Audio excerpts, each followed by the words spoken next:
నా పేరు సాధు సుందర్ సింగ్. నేను 1972 నుండి క్రీస్తు శకం 30వ సంవత్సరం స్థాపించబడిన సబ్బాత్ దేవుని సంఘం యొక్క సభ్యుడుగా ఉన్నాను. AD 30 శాబత్ చర్చ్ ఆఫ్ గాడ్ అనేటువంటి ఈ సంఘానికి చెందినటువంటి ఈ మొట్టమొదటిగా కొరింథీయులకు రాసిన మొదటి పత్రిక 1వ అధ్యాయం 2వ వచనంలో క్రీస్తు యేసునందు పరిశుద్ధపరచబడిన వారై పరిశుద్ధులుగా ఉండటకు పిలువబడిన దేవుని సంఘం అని. ఈ దేవుని సంఘం అనేటువంటి పేరు దాదాపుగా 5-6 సార్లు రాయబడి ఉన్నది. సంఘము దేవునిదే కనుక ఆ దేవుని సంఘానికి సంబంధించిన వారు. ఇక్కడ ఈరోజు అంశం ఏంటంటే, ఈరోజు ప్రాముఖ్యమైనటువంటి అంశం ఇశ్రాయేలు జనాంగం ఐగుప్తు దేశంలో నుండి బయలుదేరి వచ్చినప్పుడు మోషే వారిని సీనాయి కొండ దగ్గరికి తీసుకొని వచ్చి అక్కడ ఆపేశాడు. అది సేవాన మాసము 4వ తారీఖు. కనుక ఇక్కడ ఒక విషయం జరిగింది ఏంటంటే, ఇశ్రాయేల్ జనాంగం అక్కడికి వచ్చిన తర్వాత వీరు పరమతండ్రి వారికి తెలియపరిచిన విధం ఏంటంటే, నీసాన మాసం అనేటువంటి ప్రథమ మాసము మీ సంవత్సరానికి అది ప్రథమ మాసము కనుక ఈ మాసమును ప్రకారము క్యాలెండర్ను తయారు చేసుకోవాల్సిందిగా మోషేకి పరమతండ్రి హెచ్చరించారు. నిర్గమకాండము 12వ అధ్యాయము 2వ వచనంలో అది కనపడుతుంది మనకి. నిర్గమకాండం 12వ అధ్యాయం 2వ వచనంలో. కనుక ఆ విధంగా మోషే ఒక క్యాలెండర్ను తయారు చేశాడు. ఈ క్యాలెండర్ తయారు చేయటానికి ఆయన ఏర్పాటు చేసినటువంటి ఆకాశ మండలపు కట్టడంతా మోషేకు క్లియర్గా పరమతండ్రి వివరించాడు. ఎలాగంటే యోబు 38:33లో ఒక విషయం రాయబడింది. యోబు గ్రంథము 38:33.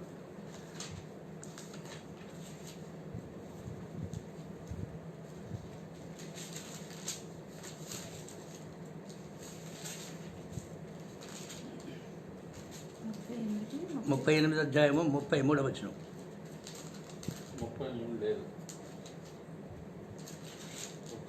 38వ అధ్యాయం 33వ వచనం.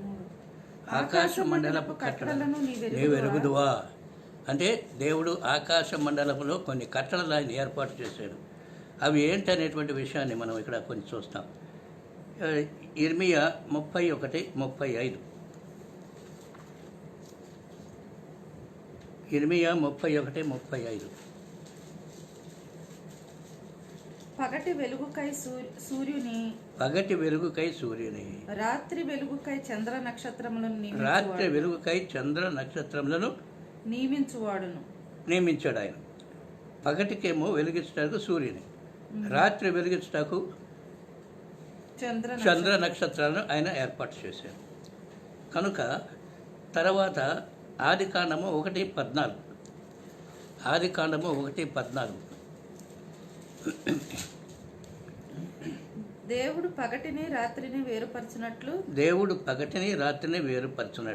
ఆకాశ విశాలమందు జ్యోతులు కలుగుగాకనియు అవి సూచనలను కాలములను దిన సంవత్సరములను జాగ్రత్తగా గమనించండి. ఇక్కడ అవి ఆకాశ మందులో ఏం చేశాడు ఆయన? జ్యోతులను కలుగునుగాక. ఇప్పుడు ఆకాశ మందుల జ్యోతులు ఏమున్నాయి? నక్షత్రాలు, చంద్రుడే కాకుండా గ్రహాలు కూడా జ్యోతులే, సూర్యుడు జ్యోతి. కనుక ఈ జ్యోతులన్నింటినీ ఆయన కలుగు చేసిన తర్వాత వాటి యొక్క ఉపయోగం ఏంటంటున్నాడు అక్కడ? అవి సూచనలు అంటే ఏంటి? ఇప్పుడు చంద్రుడు, గ్రహాలు ఇవన్నీ కొన్ని సూచనలు చూపిస్తుంటాయి. కనుక ఆ సూచనల కొరకై వాటిని ఏర్పాటు చేశారంటున్నాడు. తర్వాత కాలములు ఇప్పుడు సూర్యుడు, చంద్రుడు, భూమి ఇవి సూర్యుని చుట్టూ తిరగటం వలన మరి దినము రాత్రి జరుగుతుంది. గ్రహాలు అవి సూర్యుని చుట్టూ తిరగటం వలన కొన్ని ఋతువులు, కొన్ని క్రమాలు ఏర్పడుతున్నాయి.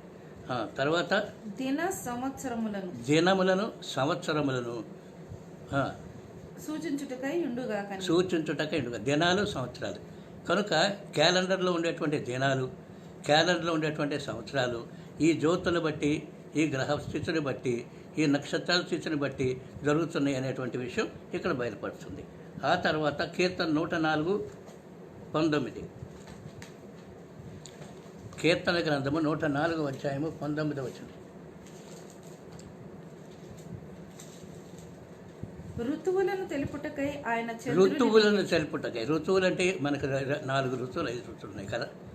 ఈ ఋతువులు తెలియటానికని ఆయన చంద్రుని నియమించారంటాడు. కనుక ప్రతి ఋతువును కూడా ఆయనే ఏర్పాటు చేసినట్టుగా ఇక్కడ కనపడుతుంది. తర్వాత యోబు 9వ అధ్యాయము 9 వచనం. యోబు 9వ అధ్యాయము 9 వచనం.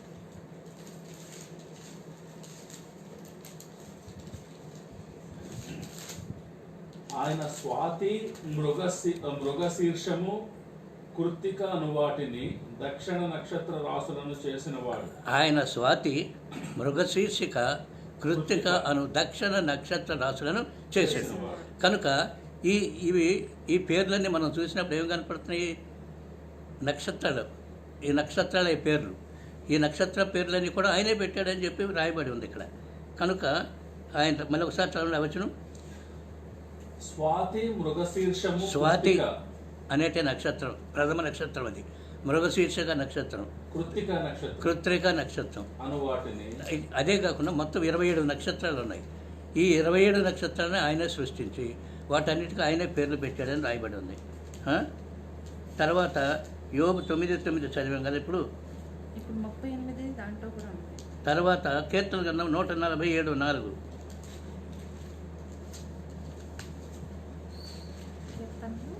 147:4 వచనం.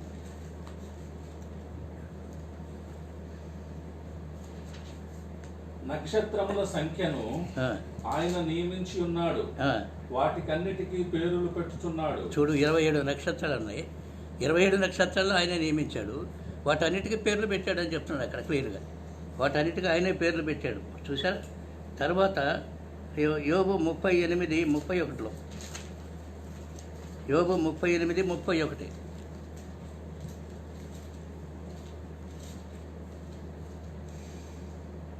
కృత్తిక నక్షత్రములను నీవు బంధింపగలవా? కృత్తిక నక్షత్రములను నీవు బంధింపగలవా?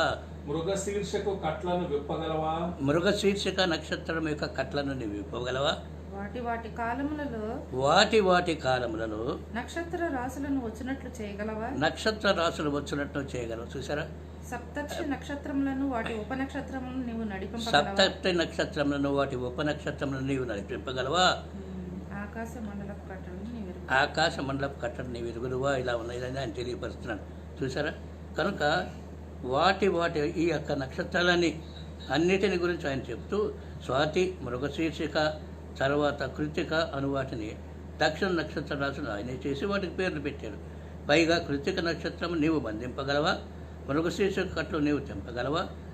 వాటి కాలంలో అవి నక్షత్ర రాసులు వచ్చినట్టు నువ్వేమైనా చేయగలవా? కనుక నక్షత్ర రాశులన్నీ వాటి కాలంలో వస్తాయి అనేటువంటి విషయాన్ని ఇక్కడ ఈ ఆకాశ మండలం కట్టడంలో ప్రభు మోషేకు బయలుపరిచాడు. తర్వాత యోబు 33:33 చదివాం కదా. 33:32 38:32 వాటి కాలములలో సప్తర్షి నక్షత్రములను వాటి ఉపనక్షత్రం నీవు బంధింపగలవా?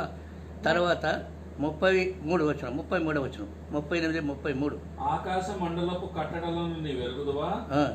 దానికి భూమి మీద గల ప్రభుత్వమును నీవు స్థాపింపగలవా? చూడండి, ఆకాశ మండలంలో ఉన్నటువంటి ఈ గ్రహాలకు కానీ, ఈ నక్షత్రాలు కానీ, ఈ రాసులు కానీ వాటి యొక్క ప్రభావము భూమి మీద ఉంటుంది అనేటువంటి విషయాన్ని ఇక్కడ పరమ తండ్రి మోషేకు బయలుపరిచారు, చూసారా. The dominion of the stars అంటారు. డొమినియన్ ఆఫ్ ది స్టార్స్ అని ఇంగ్లీష్లో కరెక్ట్గా చెప్తారు. అంటే వాటి యొక్క ప్రభావం భూమి మీద ఉంటుంది అనేటువంటి విషయం. ఉదాహరణకు మనం చూసినట్లయితే మరి సముద్రము ఆటుపోటులో జరుగుతాయి. ఎప్పుడు? అమావాస్యకి, పౌర్ణానికి. తర్వాత మరి సూర్యకాంత పుష్పాలు సూర్యుడు ఎటుంటే అటు జరుగుతూ ఉంటాయి. ఈ కలువ పుష్పాలు చంద్రుడు వచ్చినప్పుడే అవి వస్తాయి, ఎండ వచ్చినప్పుడు అవి మొచ్చుకుపోతుంటాయి. ఇదన్నీ వాటి యొక్క గ్రహస్థితి, వాటి ప్రభావం భూమి మీద ఉంటుంది అనేటువంటి విషయం ఇది. అదే కాకుండా కొన్ని మానసిక వికలాంగులు ఉన్నటువంటి వారు ఈ అమావాస్య పౌర్ణమిలోనూ ఉద్రిక్తంగా ప్రవర్తిస్తారు. కారణం ఈ రాసుల యొక్క ప్రభావం వారి మీద పనిచేస్తుంది కనుక. ఆ తర్వాత ప్రసంగి 3వ అధ్యాయం 1వ వచనం. ప్రసంగి 3వ అధ్యాయం 1వ వచనం.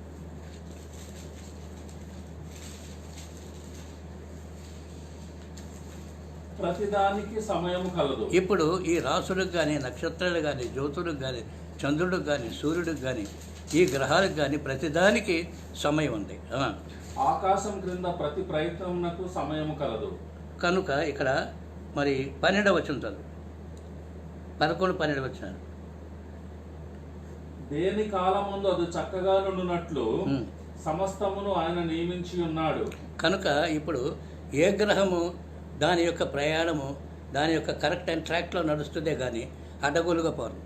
కనుక దాన్ని ఆయన ఆ విధంగా నియమించాడు. కనుక ప్రసంగి 9వ అధ్యాయం 11, 12 వచనాలు కూర్చోడు. ప్రసంగి 9వ అధ్యాయం 11, 12 వచనాలు. వడిగలవారు పరుగులో గెలవరు, బలము గలవారు యుద్ధమునందు విజయముందరు. బలము గలవారు యుద్ధమందు విజయముందరు. జ్ఞానము గలవారికి అన్నము దొరకదు. బుద్ధిమంతుడగట వలన ఐశ్వర్యము కలగదు. తెలివి గలవారికి అనుగ్రహము దొరకదు. ఇవన్నీ అదృష్టవశము చేతనే కాలవశము చేతనే అందరికీ కలుగుతుంది. దేని చేత? ఇవన్నీ అదృష్టవశము చేత, బై లక్. మరి ఎవరు నమ్ముతారా? ఎవరు ఒప్పుకుంటారు ఈ విషయాన్ని? క్రైస్తవులు. దేవుడు చేసుకుంటారు సంవత్సరం. బై లక్, అదృష్టవశము చేతను. కాలవశం అంటే ఏంటి? The change of stars and zodiacs. నక్షత్ర రాసులు, తర్వాత రాసులు వాటి యొక్క ప్రభావం వలన, అవి మార్పు చెందేటటువంటి పరిస్థితుల వలన, వాటి యొక్క ప్రయాణం వలన సమస్త by change of stars and zodiacs ఎస్ట్రాలజికల్గా ఇవన్నీ జరుగుతున్నాయి అని చెప్పి ఇక్కడ ప్రసంగిలో రాస్తున్నాడు. ఇంకా తమ కాలము ఎప్పుడు వచ్చుదో నరులు ఎరుగరు. చేపలు బాధాకరమైన వలయందు చిక్కుబడినట్లు, పిట్టలు వలలో పట్టుబడినట్లు అశుభ కాలమున హఠాత్తుగా తమకు చేటు కలుగునట్లు వారును చిక్కుబడుతూ. ఇక్కడ చూసారా? అశుభ కాలం ఒకటి ఉంది, మీరు జాగ్రత్తగా చూసుకుని వెళ్ళండి అన్నారు. ఈ అశుభ కాలాలు ఎక్కడ కనపడతాయి మీకు? బైబిల్లో ఎక్కడైనా అశుభకాలమైన కాలాలని ఈ రాయబడి ఉన్నాయా? మనం చరిత్రలోకి ఒకసారి వెళ్తే ఇశ్రాయేల్ జనాంగము మరి అహస్వరోసు కాలంలో ఇండియా నుండి ఇథియోపియా నుండి ఇండియా వరకు ఆయన పరిపాలించిన కాలంలో ఇశ్రాయేల్ జనాంగం బానిసలుగా అక్కడ ఉన్నారు. అయితే ఎప్పుడైతే అహస్వరోసు వారికి మీ యెరూషలేముకు వెళ్ళిపోమని వారికి పర్మిషన్ ఇచ్చాడో ఇశ్రాయేల్ జనాంగం చాలామంది 3775 మంది వెళ్ళిపోయినట్టుగా కనపడుతుంది. అయితే అసలు ఎందుకు వీళ్ళకి పనిష్మెంట్ జరిగిందంటే ఇశ్రాయేల్ జనాంగం విగ్రహారాధకులు అయినందువలన మరి లేవీయులు ఆ విగ్రహాలకు యాజకులుగా ఉన్నారు. ఆ కాలంలో లేవీయులు కూడా భోజనం దొరకట్ల. అందుకని వాళ్ళు ఏం చేశారు? తప్పనిసరిగా విగ్రహాలకు యాజకులు అయ్యారు. అది అలవాటు అయిపోయింది అక్కడ. అయితే మళ్ళీ తిరిగి వెళ్ళిపోమన్నప్పుడు మళ్ళీ యెరూషలేముకి వెళ్తే మళ్ళీ అదే పరిస్థితి ఏర్పడుతుందేమో అని భయపడి 723 మంది తప్పించుకుని నెమ్మదిగా మరి హిందూ దేశంలోకి వచ్చేసారు. ఉత్తర హిందుస్థానంలోంచి ప్రవేశించి ఇక్కడికి వచ్చిన తర్వాత వాళ్ళు ఇక్కడికి విగ్రహాలకు వాళ్ళు యాజకులు అయిపోయారు. వారే ఇప్పుడు ఉన్నటువంటి ఈ విగ్రహాల దగ్గర పనిచేస్తున్నటువంటి బ్రాహ్మణులు. ఈ విగ్రహాలకు యాజకులయ్యి మోసే ధర్మశాస్త్ర గ్రంథాలు వీళ్ళ దగ్గర ఉన్నాయి. మరి అదేవిధంగా మరి సొలొమోన్ రాసినటువంటి 5 గ్రంథాలు కూడా వీళ్ళ దగ్గర ఉన్నాయి. ఇవన్నీ వీళ్ళు పెట్టుకుని కాలాలు పరిమితాన్ని ఎప్పుడైతే ఇప్పుడు మనం చూసినటువంటివన్నీ కూడా వాళ్ళకు బయలుపరిచినట్టుగా మోషేకు బయలుపరిచినవన్నీ కూడా వాళ్ళకి తెలుసు. వాళ్ళు నెమ్మదిగా దాన్ని ఏం చేశారంటే ఈ కాలాలను వీటన్నిటినీ కూడా మరి లెక్కల ప్రకారం రాసుకుంటూ వస్తూ ఎప్పుడు సూర్యోదయం జరుగుతుంది, ఎప్పుడు సూర్యాస్తమనం అయిపోద్ది, ఎప్పుడు ఏ గ్రహం ఎక్కడ ఉంటుంది అనేటువంటి ఈ గ్రహ స్థితులన్నింటినీ కూడా వారు ఎరిగి ఉండే దాన్ని ఏం చేశారంటే ఒక పంచాంగంగా వారు రాసుకున్నారు. ఈ పంచాంగంలోనే మరి అశుభకాలాలు శుభకాలాలు అని ఉంటాయి. దాని తిథి అంటే దినం, ఆ తిథి కూడా చూసుకోవాలి. ఆ తర్వాత అశుభకాలం శుభకాలం చూసుకోవాలి, రాహుకాలం చూసుకొని నడవండి దీని యొక్క భావం. అశుభకారమును హఠాత్తుగా చేటుకొలుగురు కనుక మీరు జాగ్రత్తగా అది ఆ సమయాన్ని చూసుకుని అశుభకాలంలో మీరు ఏ కార్యాలు చేయొద్దు అని చెప్పి బయలుపరిచారు. కనుక ఈ యొక్క వెంకట్రామ క్యాలెండర్లో కానీ ఈ గంటల పంచాంగం రాసినటువంటి పంచాంగాల్లో కానీ ఈ అశుభకాలాలు రాయబడి ఉంటాయి కనుక వాటిని చూడటంలో తప్పు లేదు, చూడమని చెప్తుంది ఇక్కడ. అశుభకాలమును హఠాత్తుగా చేటు కలుగుతుంది కనుక మీరు జాగ్రత్తగా పరిశీలించి వెళ్ళండి. మరి ఈ అశుభకాలాలు ఉన్నాయనేటువంటి విషయం ఈ బోధకులు ఒప్పుకుంటారా? ఒప్పుకోరు చాలామంది. ఎందుకని? వాళ్ళు చాలా తెలివి గల వాళ్ళు అనుకుంటారు దేవుని కంటే. కనుక ఇక్కడ ఇది దేవుడే బయలుపరిచాడు ఈ విషయాన్ని మోషేకి, అశుభకాలాలనే జాగ్రత్తగా చూసుకుని వెళ్ళమని. తర్వాత ఈ విధంగా మోషేకు ఈ క్యాలెండర్ యొక్క క్రమాన్ని గురించి ఆయన బయలుపరిచాడు. ఆయన బయలుపరిచినటువంటి క్యాలెండర్ని మోషే నీసాను మాసముతో ప్రథమ మాసంతో ప్రారంభించి ఆయన క్యాలెండర్ను తయారు చేశాడు. అది ఎప్పుడు తయారు చేశాడు అంటే ఆయన ఐగుప్తు దేశం నుండి బయటకు వచ్చిన తర్వాత ప్రథమ పస్కా పండుగ రోజున నీసాను మాసంలో దేవుడు ఆయనకు బయలుపరిచాడు.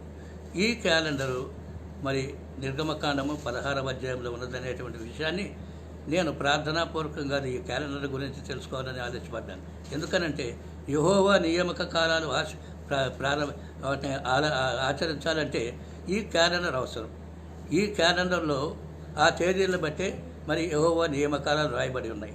కనుక యెహోవా నియామకాలు రాయబడినటువంటి ఈ క్యాలెండర్ బైబిల్లో ఎక్కడ ఉన్నదని నేను ప్రార్థన చేసినప్పుడు పరిశుద్ధాత్మ నాకు బయలుపరిచింది నిర్గమకాండము 16వ అధ్యాయంలో ఉన్నది అనేటువంటి విషయాన్ని నాకు ప్రేరేపించినప్పుడు నిర్గమకాండం 16వ అధ్యాయాన్ని నేను పరిశీలించి చూస్తే అక్కడ బయలుపడింది. ఎలాగంటే ఇశ్రాయేల్ జనాంగం ఐగుప్తు దేశంలో ఉండగా 430 సంవత్సరాలు వారు కఠిన దాస్యం చేయించుకున్నారు వాళ్ళతో. ఈ పరిశుద్ధ దినాలు కానీ విశ్రాంతి దినాలు కానీ వీరు ఆచరించలేదు అక్కడ. ఇప్పుడు వారు బయటకు వచ్చిన తర్వాత ఈ ప్రథమ సంఘానికి ఆయన పరిశుద్ధ దేవుని యొక్క విశ్రాంతి దినం, మొట్టమొదటి దినం ఆదికాండము 2:2-3లో ఉన్నటువంటి ఆ ప్రథమ విశ్రాంతి దినం యొక్క వరుసను చూపించడానికి పరమ తండ్రి ఏం చేశాడంటే వీరికి మొట్టమొదటిగా ఈ యొక్క బయటకు వచ్చినటువంటి మొదటి విశ్రాంతి దినాన ఇక్కడ వారికి బయలుపరిచాడు. ఇక్కడ మనం చూసినట్లయితే సేనాయి కొండ దగ్గరికి వారు వచ్చినప్పుడు 4వ తారీఖున వారు మోషే మీద అహరోన్ మీద సనుక్కున్నారు. మాకు మాంసం దొరకట్లేదు, అది దొరకట్లేదు, ఇది దొరకట్లేదని. అయితే మాంసం లేక ఏమైంది వీళ్ళ దగ్గర పశువులు లేవా? ఏదో పశువుని కోసం తినొచ్చు కదా. అయితే ఫ్రీగా వచ్చేటువంటి దాని కొరకు వీళ్ళ మీద సనుక్కుంటున్నారు. ఎందుకంటే అక్కడ ఫ్రీగా తిన్నారు కదా ఐగుప్తు దేశంలో. కనుక సనుకున్నప్పుడు మోషే అహరోన్లు ఏమన్నారు? మీరు మా మీద కాదు సనుక్కునేది, మీ దేవుని మీదే మీరు సనిగారు, ఆయన మీ సనుగులు విన్నాడు. రేపు సబ్బాతు మీరు ఉదయాన్నే రండి అక్కడికని వీరు సబ్బాత్ దినాన్ని అక్కడ చేర్చినప్పుడు యెహోవా మహిమ అక్కడ వారు చూశారు మేఘములు. అది సబ్బాతు దినమున వీరు అక్కడ దేవుని సన్నిధిలో ఉన్నారు. అది ఇశ్రాయేల్ దేశం ఐగుప్తు దేశంలో వచ్చినప్పుడు ప్రథమ సబ్బాతు దినం. అది ఆదికాండంలో ఉన్నటువంటి ఆ సబ్బాతు దినం వరుస క్రమంలోనిది ఇది. కనుక ఇక్కడ ఈ సబ్బాతు దినం అయిపోయిన తర్వాత ఆదివారం సాయంకాలము పూరేళ్ళు వచ్చినాయి. ఆదివారం సాయంకాలము పూరేళ్ళు పాదెంలోకి వచ్చినాయి. పగలు మన్నా వచ్చింది. ఇది 16వ తారీఖు. ఈ విధంగా ఆదివారము, సోమవారము, మంగళవారము, బుధవారం, గురువారం, శుక్రవారం వరకును వారికి మన్నాయును పూరేళ్ళు దొరికినాయి. శనివారం దొరకలేదు. ఆ శనివారము 22వ తారీఖు వచ్చింది. అక్కడ శనివారము 22వ తారీఖు. ఇక్కడ నుంచి దేవుని యొక్క క్యాలెండర్ యొక్క పునాది దొరికింది. 22వ తారీఖు వారు ఆ క్యాలెండర్లో వారికి మన్నా దొరకలేదు, పూరేళ్ళు దొరకలేదు. కనుక అక్కడ నుంచి 22వ తారీఖు అయిన నుంచి వెనక లెక్క పెట్టుకుంటే నీసాను మాసము 1వ తారీఖు గురువారం వచ్చింది, 14వ తారీఖు బుధవారం వచ్చింది. ఈ విధంగా దేవుని యొక్క క్యాలెండర్ అక్కడ బయటపడింది. అక్కడ నుంచి నేను ఆ యొక్క క్యాలెండర్ యొక్క పరిస్థితిని నేను జాగ్రత్తగా గమనించి దాన్ని ఒక క్యాలిక్యులేషన్లోకి తీసుకురావాలని ప్రారంభించారు. రైటే, ఇప్పుడు క్యాలెండర్ ఉంది, దీనికి 12 మాసాలు ఉన్నాయి. ఈ 12 మాసాలు కూడా మొదటి మాసము నీసాను, 2 జీవు, 3 సేవాను, నీసాను, జీవు, సేవాను, తమస్, తర్వాత నీసాను, జీవు, సేవాను, తమస్, అబ్, ఎలువులు, ఏతనీం, బూలు, ఇస్లేవు, తెబేతు, సెబాటు, అదార్ అనేటువంటి ఈ 12 మాసాలు ఉన్నాయి. ఈ 12 మాసాలు దేవుని యొక్క క్యాలెండర్ యొక్క మాసాలు. ఈ దేవుని యొక్క క్యాలెండర్ మాసాలు ఎక్కడెక్కడ ఉన్నాయనేటువంటిది ఆ క్యాలెండర్లోనే నేను గుర్తించి రాశాను. ఏ గ్రంథంలో రాయబడి ఉన్నాయంటే, అయితే ఈ ప్రతి మాసంలోనూ ఏదో ఒక ఉత్సవము ఆ తేదీని నిర్ణయించారు కనుక ఇప్పుడు ఆ తేదీని, ఆ ఉత్సవాన్ని, ఆ పండుగను ఆచరించాలంటే ఈ క్యాలెండర్ చాలా అవసరం. కనుక ఈ క్యాలెండరు క్రైస్తవ సమాజం అనుసరించవలసినటువంటి క్యాలెండర్. అంతేగాని ఇప్పుడు క్రైస్తవ సమాజం అనుసరిస్తున్నటువంటి క్యాలెండర్ ఏది? ఏ క్యాలెండర్? దాని పేరేంటి? జనవరి ఫిబ్రవరి క్యాలెండర్, గ్రెగేరియన్ క్యాలెండర్ అన్నారు. ఈ క్యాలెండర్ ఎప్పుడు సృష్టించబడిందంటే ఇప్పుడు మోషే తయారు చేసిన క్యాలెండర్ యొక్క దిన పరిమాణము సూర్యాస్తమయం నుండి సూర్యాస్తమయం వరకు ఒక దినం. ఇది ఆ విధంగా సూర్యమానాన్ని ఆయన తీసుకుని సబ్బాతు గడియలు నిర్ణయించాడు. సూర్యాస్తమయం నుండి సూర్యాస్తమయం వరకు సబ్బాతు గడియలు శనివారం, శుక్రవారం సాయంకాలం నుండి శనివారం సాయంకాలం వరకు. ఇప్పుడు ఈరోజు శుక్రవారం సాయంకాలం మేము మొదటి భాగంలో ఉన్నాం. మొదటి ఆరాధనలో, ఈ మొదటి ఆరాధనలో అలాగే మరి దిన పరిమాణాన్ని అలా ఇస్తూ మరి యెహోవా నియామక కాలాలకేమో చంద్రమానాన్ని ఉపయోగించాడు. ఎలాగంటే పాఠ్యం నుండి అమావాస్య వరకు, పాఠ్యం రోజునేమో నెలపొడుపు రోజున కృతజ్ఞతార్పణ కూటమి ఒకటి. ఆ తర్వాత కొన్ని పండుగలు నెలపొడుపు రోజున వచ్చినాయి, కొన్ని పడపలు పౌర్ణమి రోజు వచ్చినాయి, కొన్ని పండుగలు ఈ విధంగా అమావాస్య రోజు అంటే న్యూ మూన్ డే అంటే అది నెలపొడుపు రోజు. ఆ రోజు యెహోవా సన్నిధిలో ప్రార్థన కృతజ్ఞత కూటం ఏర్పాటు చేసుకోవాలని రాయబడింది. ఈ విధంగా మోషే ఆ యొక్క నియమాన్ని చంద్రమానాన్ని కూడా ఉపయోగించాడు. ఈ రెండు సూర్యమానము చంద్రమానం ఉపయోగించడం వల్ల సూర్యమానానికి 365, చంద్రమానానికి 354 దినాలు. ఇందులో 12 దినాలు వ్యత్యాసం వస్తుంది. 2 సంవత్సరాలకి 24 రోజులు, 3వ సంవత్సరంలో 6 రోజులు, 24, 6, 30 రోజులు. ఇక్కడ అధిక మాసం వస్తుంది ఇక్కడ. కనుక ఈ అధిక మాసం అనేటువంటిది ఈ విధంగా వస్తుంది అనేటువంటి ఒకటి. రెండవది, సూర్యుని చుట్టూ భూమి ప్రతి నెల ఒక రాశికి ఎదురుగా ప్రయాణం చేస్తుంది. అయితే ఇది సూర్యుని చుట్టూ తిరిగేటువంటి క్రమంలో అది అండాకారంలో తిరిగినప్పుడు ఒక 30, 20, 58 రోజులు, 60 రోజులు వస్తుంది. అప్పుడు కూడా అధిక మాసం వస్తుంది. కనుక సూర్యుడు చంద్రుని చుట్టూ తిరిగి ఈ క్రమం అంతా మోషేకి దేవుడు బయలుపరిచినట్టుగానే మోషే ఒక క్యాలెండర్ను తయారు చేశాడు. కనుక క్రైస్తవ లోకమంతటికి ఈ క్యాలెండర్ యొక్క విషయం తెలియదు. అయితే ఇప్పుడు ఈ మోషే చేసినటువంటి క్యాలెండరు యూదులు అనుసరిస్తూ ఉండగా జూలియస్ సీజరు ఆయన కాలంలో 45వ సంవత్సరంలో ఆయన ఒక పని చేశాడు. సోసిజెనస్ అనేటువంటి నక్షత్ర శాస్త్రజ్ఞుని పిలిచి ఈ యూదుల క్యాలెండర్కు వ్యతిరేకంగా ఒక క్యాలెండర్ను తయారు చేయాలి అని చెప్పి ఆయనకు శాసించాడు. అప్పుడు ఈ సోసిజెనస్ అనేటువంటి నక్షత్ర శాస్త్రజ్ఞుడు ఏం చేశాడంటే మరి మధ్యరాత్రి నుంచి మధ్యరాత్రి వరకు ఒక దినాన్ని ఏర్పాటు చేసి వారంలో 7 దినాలు మాత్రమే అట్లాగే ఉంచాడు, మార్పు చేయలేదు. తర్వాత మాసంలో 30 దినాలు అట్లాగే చేసుకుంటూ వచ్చాడు. ఆ విధంగానే క్యాలెండర్ను తయారు చేసి జాన్యువరి అనేటువంటి పేరు మొట్టమొదటి పెట్టారు. దాన్ని జాన్యువరి అనేటువంటి పేరు ఎందుకు పెట్టాడంటే అప్పుడు రోమేలకు దగ్గర ఒక దేవత ఉంది, అది 2 ముఖములు కలిగి ఉంటుంది. దాని పేరు జానస్ దేవత. ఈ జానస్ దేవత పేరున ఈ ప్రథమ మాసానికి జాన్యువరి అని పేరు పెట్టాడు. ఈ విధంగా 12 మాసాలకి 12 రకాలైన పేర్లు పెట్టి ఒక క్యాలెండర్ను తయారు చేశాడు. ఈ క్యాలెండర్ని వీళ్ళు జనవరి 1వ తారీఖున ఆ జానస్ దేవత జాతర చేస్తారు. మనోళ్ళు కనుక జనవరి 1వ తారీఖు మధ్యరాత్రి కనుక పండగ చేసుకున్నట్టు వాళ్ళు కూడా ఆ రోజున జాతర చేస్తారు. ఆ జాతర రోజున తీసుకెళ్ళి జూలియస్ సీజర్కి ఈ క్యాలెండర్ని ప్రజెంట్ చేశాడు. అప్పుడు ఈ క్యాలెండర్ జూలియన్ క్యాలెండర్ అని పిలువబడింది. ఈ జూలియన్ క్యాలెండర్ అని పిలువబడినటువంటి ఈ క్యాలెండరు యెహోవా నియామక కాలాలతో సంబంధం లేదు. దానికి ఈ క్యాలెండర్ని ఆయన తయారు చేసి ఇచ్చిన తర్వాత ఆ జూలియన్ క్యాలెండర్ అని పేరు పెట్టారు. జూలియన్ అంటే ఆయన భార్య పేరు పెట్టారు దానికి. ఆ విధంగా ఈ క్యాలెండర్ వచ్చింది. కానీ ఇది ఎప్పుడు చేయబడింది? క్రీస్తుకు పూర్వము 45వ సంవత్సరంలో చేయబడింది. అయితే క్రీస్తు పుట్టకముందే వచ్చినటువంటి ఈ క్యాలెండర్ని క్రీస్తు అనుసరించలేదు, అపోస్తలు అనుసరించలేదు, పరిశుద్ధులు ఎవరు అనుసరించలేదు, దేవుని సంఘము అనుసరించలేదు. మరి ఈ క్యాలెండరు కాకుండా వారు అనుసరించింది మోషే చేసినటువంటి క్యాలెండర్నే వారు అనుసరించారు. ఆ విధంగా అనుసరించినటువంటి క్యాలెండరు మరి ఈరోజు క్రైస్తవులు గ్రెగేరియన్ క్యాలెండర్ అనుసరిస్తున్నారు. అది సంఘ కార్యక్రమాలకు సంబంధించింది కాదు, అది రోమియోలకు సంబంధించినటువంటి క్యాలెండర్. ఈ క్యాలెండర్ గ్రెగేరియన్ క్యాలెండర్ ఎందుకు పేరు పెట్టబడిందంటే ఇది సోసిజనస్ అనేటువంటి నక్షత్ర ఈ చేసినటువంటి క్యాలెండరు చాలా కాలము మరి అదేవిధంగా మరి ఉపయోగంలోకి వచ్చింది. అయితే ఇందులో వ్యత్యాసం అర రోజు వ్యత్యాసం వస్తున్నందున కొన్ని సంవత్సరాలకి ఋతువుల్లో వ్యత్యాసం ఏర్పడుతుంది.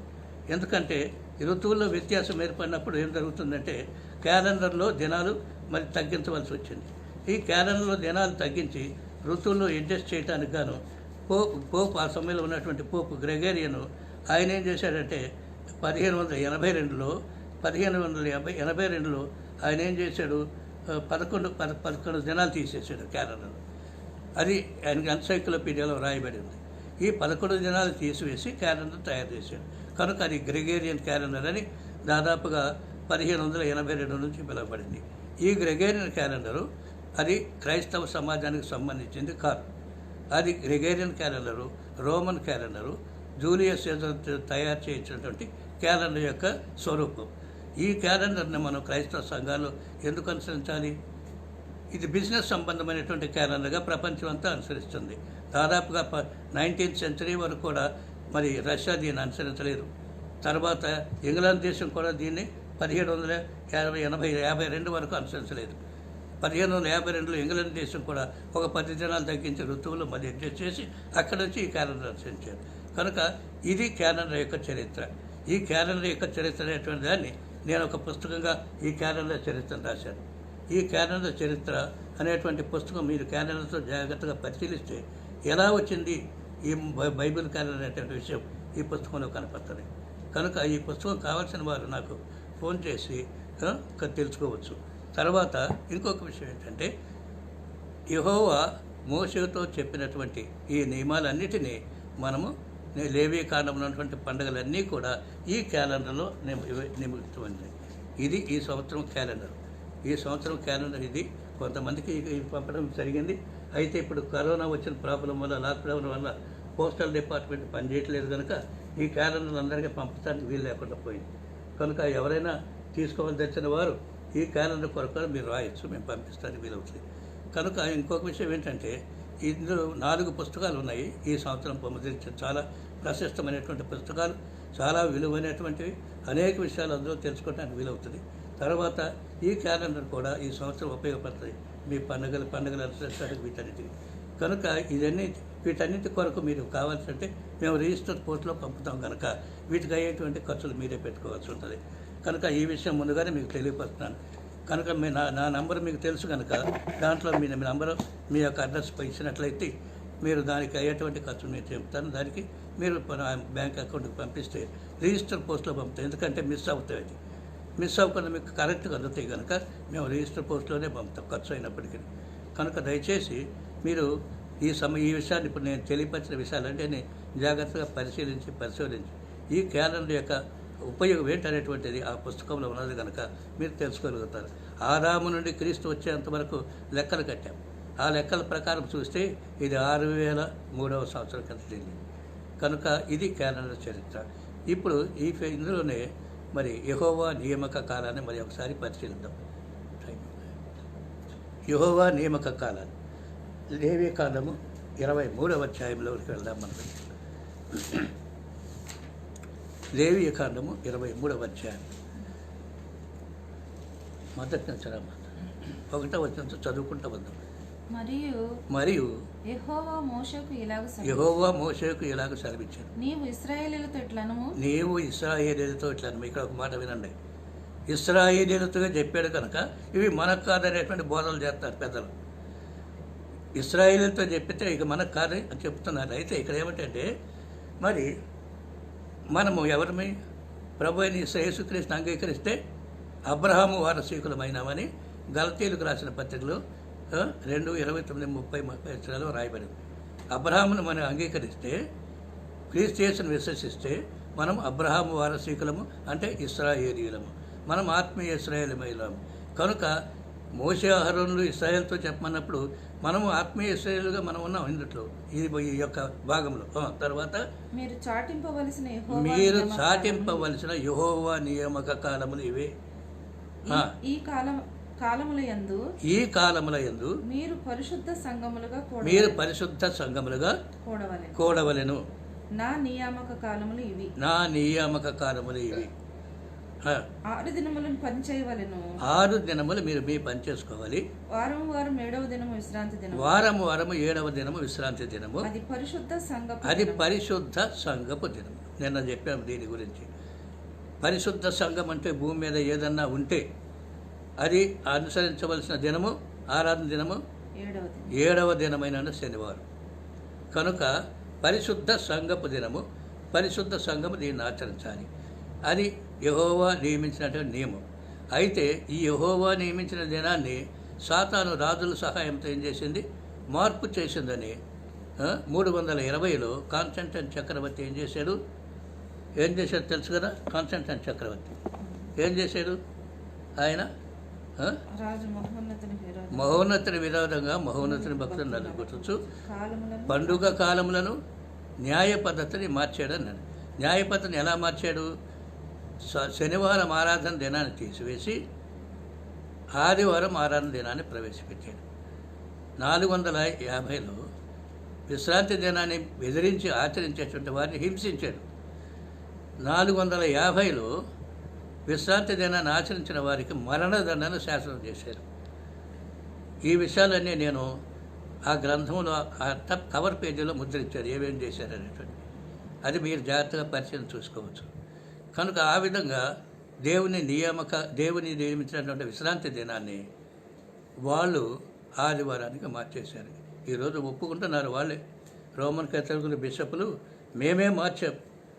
కనుక ఇప్పుడు ప్రస్తుతం ఈ ప్రొటెస్టెంట్స్ అంతా మేము మార్చినటువంటి దాన్ని అంగీకరిస్తున్నారు కనుక వాళ్ళు కూడా పోపు యొక్క అధికారం కిందకి ఉన్నారు అనేది అర్థమవుతుంది అని రాశారు.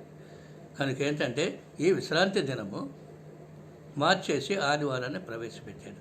ఇది తర్వాత యెహోవా నియామక కాలం. ఇవి యెహోవా నియామక కాలాలు. నియమించిన కాలములను బట్టి ఇక్కడ నియమించిన కాలములను బట్టి మీరు చాటింపవలసిన చూడండి, మరి ప్రతిదానికి డేట్ కూడా ఫిక్స్ చేశాడు. నియమించిన కాలమును బట్టి మీరు చాటింపవలసిన పరిశుద్ధ సంఘపు దినములు. మనం డేట్లు చెప్పకూడదు, అది చెప్పకూడదు అని భక్తి పని కొంతమంది చెప్తున్నారు. ఇక్కడ ప్రతిదానికి డేట్ ఫిక్స్ చేశాడు తండ్రి. ప్రభువైన యేసుక్రీస్తు మధ్యాకాశ మండలంలోకి ఎప్పుడు వస్తాడు? యెరూషలేం తట్టున్న ఒలీవ కొండ మీద ఆయన ఏ తైలం దిగుతాడు, ఏ గడియలకు దిగుతాడు, ఎన్ని గంటలకు దిగుతాడు అని నా దాన్ని కూడా ఫిక్స్ చేసి చెప్పేశాడు.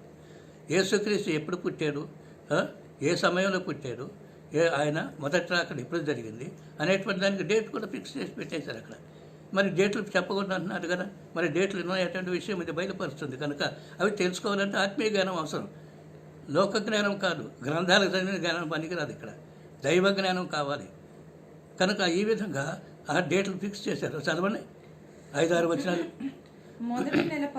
మొదటి నెల 14వ దినమున సాయంకాలమందు యెహోవాకు పస్కా పండుగ. చూసారా, మొదటి నెల అంటే నీసాను మాసము, 14వ తారీఖు అనగా చతుర్దశి, అది తిథి క్రమం. సాయంకాలమున పస్కా పండుగ జరుగుద్ది. చూసారా, ఈ పస్కా పండుగ దేనికి సాదృశ్యం? ప్రభువైన యేసుక్రీస్తు మరణానికి సాదృశ్యం. ప్రభువైన యేసుక్రీస్తు పస్కా పండుగ రోజున ఆయన చనిపోయాడు. కనుక ఆ తేదీని, ఆ దినాన్ని గురించి ఏతని మాసంలో ఎప్పుడు జరిగిందనేటువంటిది ఆ ఏతని మాసంలో వివరించబడింది. దానికి ఎదురుగా ఉండేటువంటి గ్రెగేరియన్ క్యాలెండర్ దినాన్ని మనం చూసినప్పుడు ఆ గ్రెగేరియన్ క్యాలెండర్ డేట్ కూడా కనపడుతుంది అక్కడ. కనుక నీసాను మాసము 14వ తారీఖున ప్రభువైన పస్కా పండుగ జరుగుద్ది. ఆ తర్వాత ఆ నెల 15వ దినం. ఆ నెల 15వ దినం. 15వ దినం అంటే ఏంటి? పౌర్ణమి. మాసంలో 15వ దినం ఏది? పౌర్ణమి మధ్యలో వచ్చేది. 7 దినములు మీరు పొంగని ఆ మొదటి దినము ఏంటది? మొదటి దినమున మీరు పరిశుద్ధ సంఘముగా కూడాలి. కనుక ఇక్కడ చూడండి, ఈ మొట్టమొదటిదేమో 14వ దినమేమో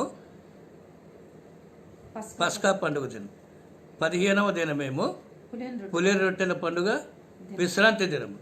ఈ విశ్రాంతి దినమున పని చేయకూడదు కదా, కనుక దీనికి అవసరమైనటువంటి సమర్థమైన సిద్ధపాటు దాని ముందు దినం చేసుకోవాలి. అంటే 14వ తారీఖు చేసుకోవాలి. కనుక నీసాన మాసం 14వ తారీఖు ఎవరి పేరు? సిద్ధపరచు దినము అని పేరు. కనుక 14వ తారీఖు సిద్ధపరచు దినము, 15వ తారీఖు పులియని రొట్టెల పండుగ విశ్రాంతి దినం. ఇది 7 దినములు జరుగుతుంది. ఈ 7 దినముల చివరి దినము కూడా 7వ దినము కూడా పులియని రొట్టెల పండుగ విశ్రాంతి దినం కిందకే వస్తుంది. కనుక ఇక్కడ ఈ పస్కా పండుగ రోజున ప్రభువైన యేసుక్రీస్తు చనిపోయాడు. పులియని రొట్టెల పండుగ విశ్రాంతి దిన ఆరంభము కావచ్చును అని లూకా సువార్త 23వ అధ్యాయము 23వ అధ్యాయంలో రాసి ఉంది కదా. లూకా సువార్త 23వ అధ్యాయం 54వ వచనం ఏమని రాయబడి ఉంది అక్కడ? ఆ దినము సిద్ధపరచు దినం అంటే పస్కా పండుగ దినం. విశ్రాంతి దినారంభము కావచ్చు. 15వ తారీఖు విశ్రాంతి దినం. ఏ దినం విశ్రాంతి దినం? అది పండుగ విశ్రాంతి, పులియని రొట్టెల పండుగ విశ్రాంతి దినం. అంతేగాని ఆజ్ఞ విశ్రాంతి దినము కాదు, శనివారం కాదు అది. ఇక్కడ మిస్గడ్డ అయిపోయారు కొంతమంది. శనివారం అనుకుని వాడు శుక్రవారం యేసుక్రీస్తు చనిపోయిన బోధ చేస్తున్నారు. కాదు, అది సిద్ధపరచు దినం బుధవారం. అది ఇది గురువారం. ఇది పులియని రొట్టెల పండుగ గురువారం. అది సిద్ధపరచు దినము బుధవారం. తర్వాత మరి లూకా సువార్త ఇంకొక కింద చదవండి.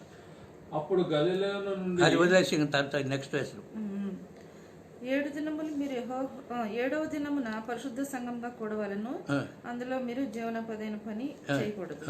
మరి యెహోవా మోషేకి లూకా సువార్తలోకి వెళ్ళండి. లూకా సువార్త 23వ అధ్యాయం 56వ వచనం.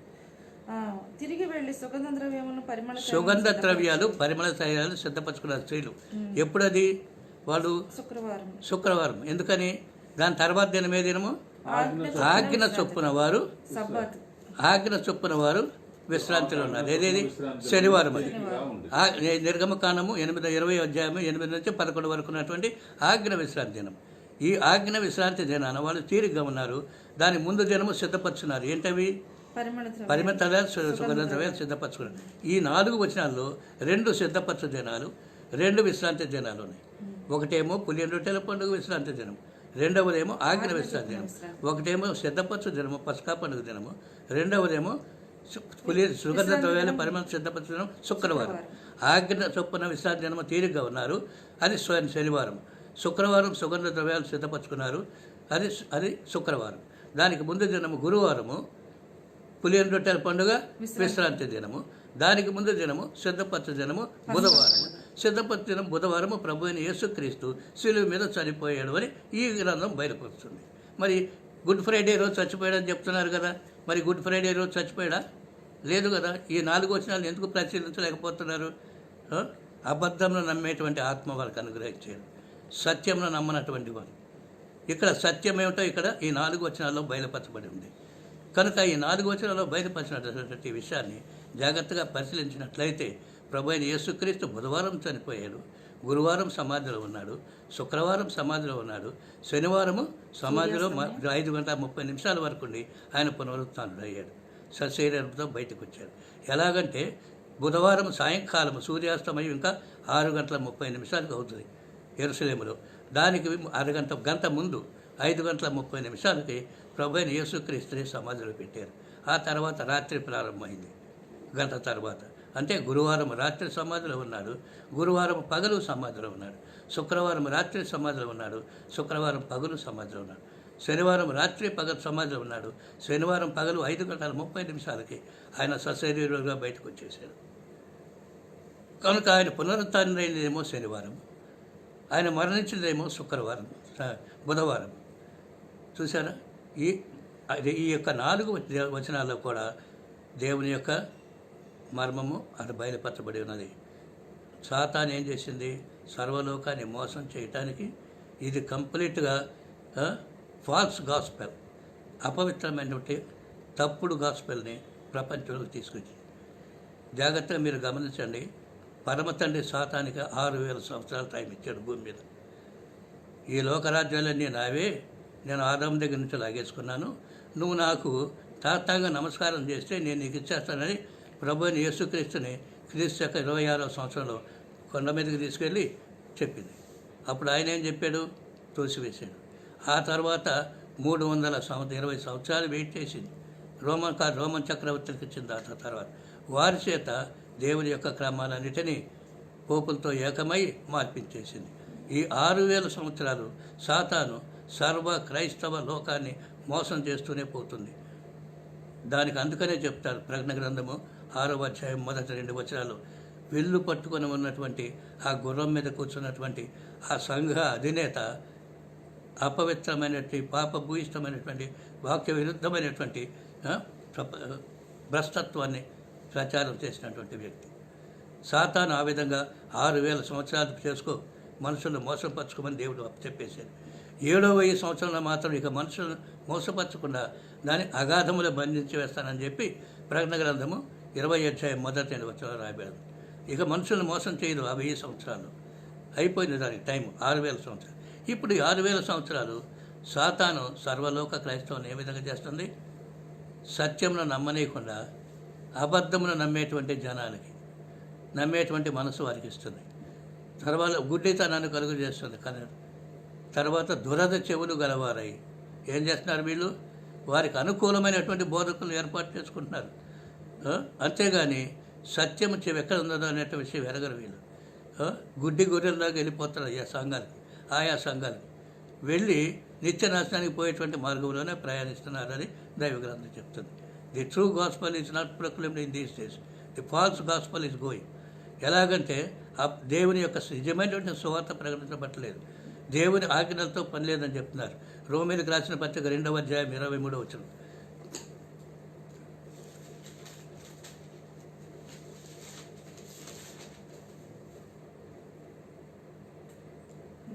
ధర్మశాస్త్రమందు అతిశయించు నీవు. ఇక్కడ ఒక విషయం, ఏ ధర్మశాస్త్రం అది?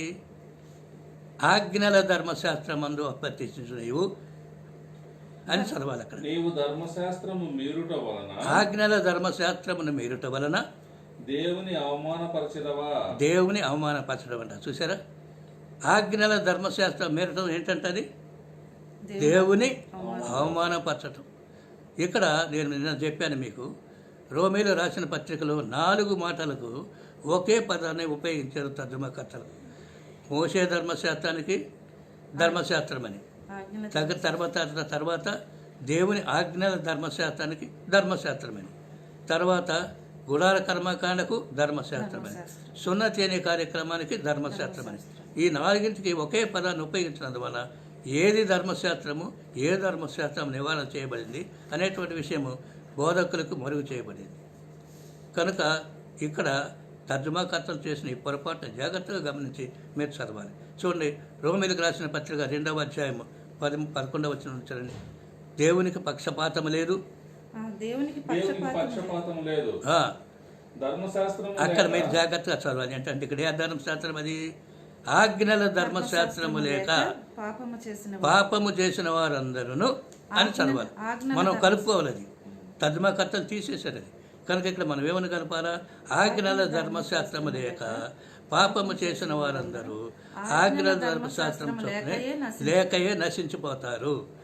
ఎవరి పేరైనా జీవగ్రంథం లేనట్టు రాయబడిన ఎడల ఈ అన్యులందరూ కూడా కొట్టివేయబడుతున్నారు అక్కడ. తర్వాత 2వది, ఆజ్ఞల ధర్మశాస్త్రము కలిగిన వారై. ఎవరు? ఇశ్రాయేలీలు, యూదులు. పాపము చేసిన వారందరూ ఆజ్ఞల ధర్మశాస్త్రం ప్రకారమే తీర్పు పొందుతారు. ఇశ్రాయేలీలో యూదులు వాళ్ళ ఆజ్ఞల ధర్మశాస్త్రం ఉన్నా కానీ అనుసరించట్లేదు కనుక, పాపం చేస్తున్నారు కనుక దాని ప్రకారం తీర్పు పొందుతారు. తర్వాత ఆజ్ఞల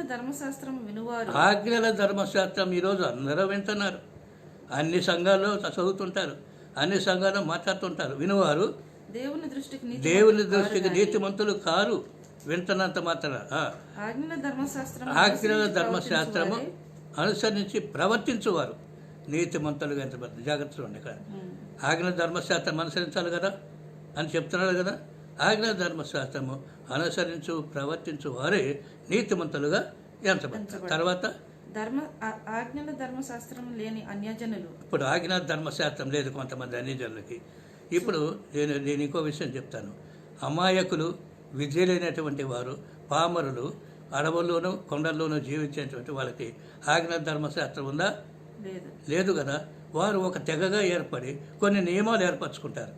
ఆ నియమాలు ఎట్లా, ఇది తప్పు ఇది ఒప్పు అని వాళ్ళు ఏం చేస్తున్నారు, ఆ నియమాల ప్రకారము వారి జీవితాన్ని నడిపించుకుంటూ ఉన్నారు. ఆ నియమాల ప్రకారము వాళ్ళ మధ్యలో తీర్పులు తీర్చుకుంటూ ఉంటారు. కనుక ఈ విధంగా కాకుండా మన దేశంలో కొన్ని తెగలు ఉన్నాయి. జైన్లు, సింధువులు, పంజాబీలు వీళ్ళు ఏం చేస్తారు, దేవుని ధర్మశాస్త్రానుసారముగా వాళ్ళు ధర్మకార్యాలన్నీ చేస్తూ ఉంటారు. ఈ ధర్మకార్యాలు పేదలకు చేస్తారు, విధవరాలకు చేస్తారు, తల్లిదండ్రులు లేని పిల్లలకు చేస్తారు, ఆకలితో ఉన్న వాళ్ళకి సహాయం చేస్తారు, ఇల్లు లేని వారికి సహాయం చేస్తుంటారు. ఈ విధంగా ధర్మకార్యాలన్నీ చేస్తూ ఉంటారు వీళ్ళు. దాని గురించి ఏం చెప్తున్నాడు అక్కడ చూడు, ఆజ్ఞల ధర్మశాస్త్రం లేని అన్యజనులు, ఆజ్ఞ ధర్మశాస్త్రం లేని అన్యజనులను అడవి ప్రజలు స్వాభావికముగా ఆజ్ఞల ధర్మశాస్త్ర సంబంధమైన క్రియలను చేసిన ఆజ్ఞల ధర్మశాస్త్ర సంబంధమైన క్రియలు చేస్తారు. వారు ఆజ్ఞల ధర్మశాస్త్రం లేని వారైనా, ఆజ్ఞల ధర్మశాస్త్రం లేదు ఈ కొండ జాతి వారికి, ఈ అన్యులకు కూడా తమకు తామే ధర్మశాస్త్రం అయినట్టు వారు ఏర్పరచుకున్నటువంటి నీతి నియమాలను బట్టి వారు నడుస్తూ ఉన్నారు.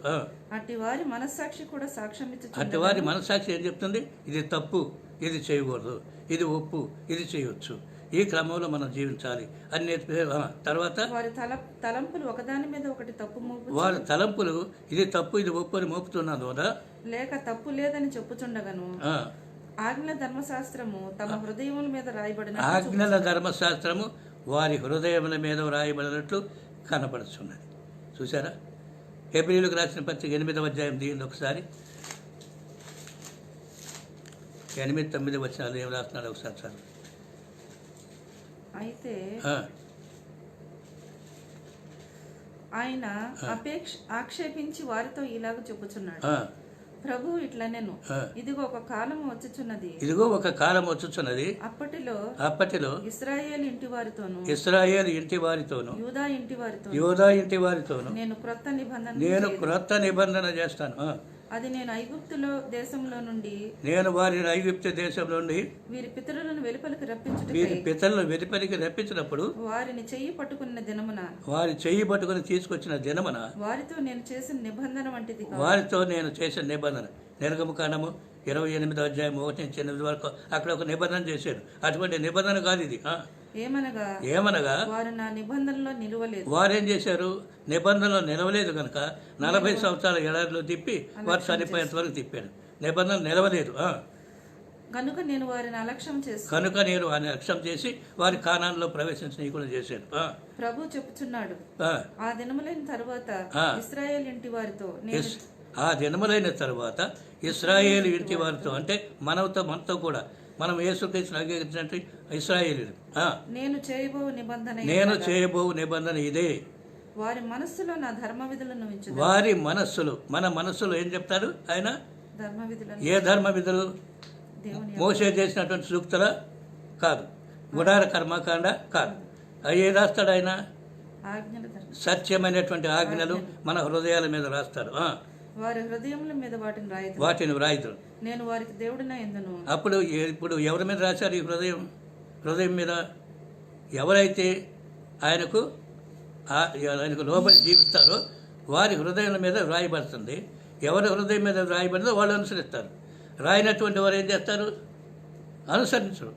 కనుక వారి హృదయం మీద రాయబడలేదు కనుక వారు అనుసరించడం, వాటితో మనకు పని లేదు అనే గుడితనంలో ఉన్నారు. కనుక అన్యులైనటువంటి మన హృదయాల మీద రాశాడు కనుక మనము ఆ విశ్రాంతి దినాన్ని ఆయన ఆజ్ఞలను మనం అనుసరిస్తున్నాం. చదవండి.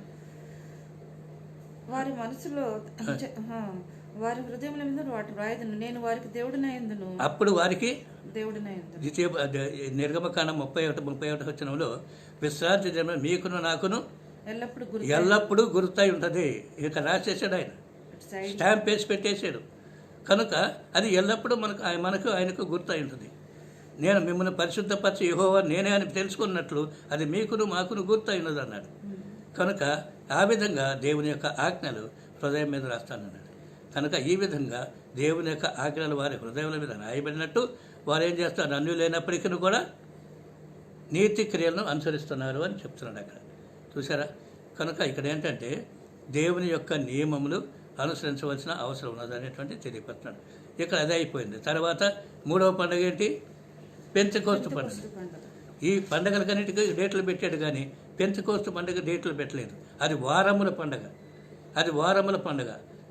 పులియన్ రొట్టెల పండుగ అయిపోయిన తర్వాత, పులియన్ రొట్టెల పండుగ అయిపోయిన తర్వాత వచ్చే పస్కా పండుగ అయిపోయిన తర్వాత వచ్చేటువంటి విశ్రాంతి దినము నుండి 7 వారాలు లెక్కించాలని ఒక క్యాలిక్యులేషన్ ఇచ్చాడు అక్కడ. 7 వారములు లెక్కించి 50వ దినం, 7 49, 50వ దినమున ఆదివారమున పెంతెకోస్తు పండుగ ఆచరించాలి అని చెప్పాడు. నిన్న ఈ విషయాన్ని గురించి మీతో మాట్లాడాను. నిర్గమకాండము 20వ అధ్యాయంలో మరి ప్రభు అయిన దేవుని యొక్క మహిమ సీనాయి కొండ మీదకి వచ్చింది. అది పెంతెకోస్తు పండుగ రోజున 7వ తారీఖున ఆదివారము ఉదయాన్నే వచ్చింది. అదే అపోస్తుల కార్యములో నెరవేరింది ఆ ప్రవచనం. ఉదయమున 7వ తారీఖున సేవాన మాసములో పరిశుద్ధాత్మ వారిని అభిషేకించింది. అది ప్రవచనము, ఇది నెరవేరు. కనుక ఈ తేదీలు, ఈ గంటలు, ఈ గడియలు అన్నిటినీ ఈ దేవుని యొక్క గ్రంథంలో విశ్వసించారు. మనం డేట్లు చెప్పడానికి వీలేదు, అనటానికి వీలేదు. కనుక డేట్లు ఆయనే నియమించాడు. అయితే పెంతెకోస్తు పండుగ మాత్రము వారముల పండుగ కనుక వారముల లెక్కన చేయాలని చెప్పాడు. కనుక 50వ రోజున పెంతెకోస్తు పండుగ ఆచరిస్తారు. ఇది నేసాన మాసము, సేవాన మాసము 7వ తారీఖున వాళ్ళు ఆచరించారు. మరి ఈ సంవత్సరం ఎప్పుడు వస్తుందంటే సేవాన మాసము 9వ తారీఖు, మే 31వ తేదీ వస్తుంది. కనుక ఆ దినాన ఆదివారము పెంతెకోస్తు పండుగ ఆచరించాలి. కనుక ఈ తేదీలు, ఈ గంటలు, గడియలన్నీ మరి పరిశుద్ధ గ్రంథంలో వివరించబడి ఉన్నాయి. తేదీలు చెప్పడానికి వీలేదంటానికి వీలేదు. తేదీలు ఉన్నాయి కనుక వాటిని బయటికి తీసి మనం చెప్పాలి. తర్వాత పండుగ ఏంటి? శృంగధ్వని పండుగ. ఈ శృంగధ్వని పండుగ గురించి ఏం చెప్తాడు? మత్తయి సువార్త 24వ అధ్యాయంలో మనం వెళ్ళాలి. అక్కడ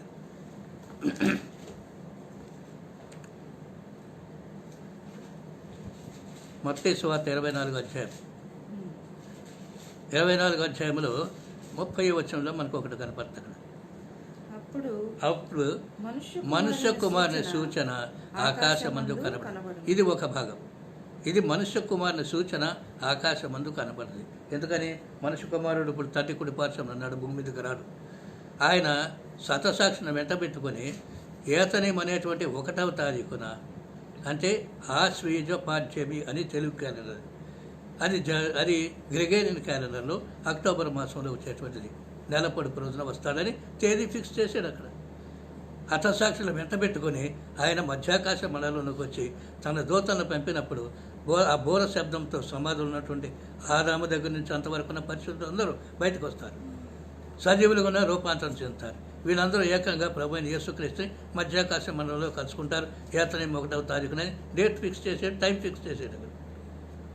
కనుక ఈ పండగ శృంగధ్వని పండుగ అని పిలవబడింది.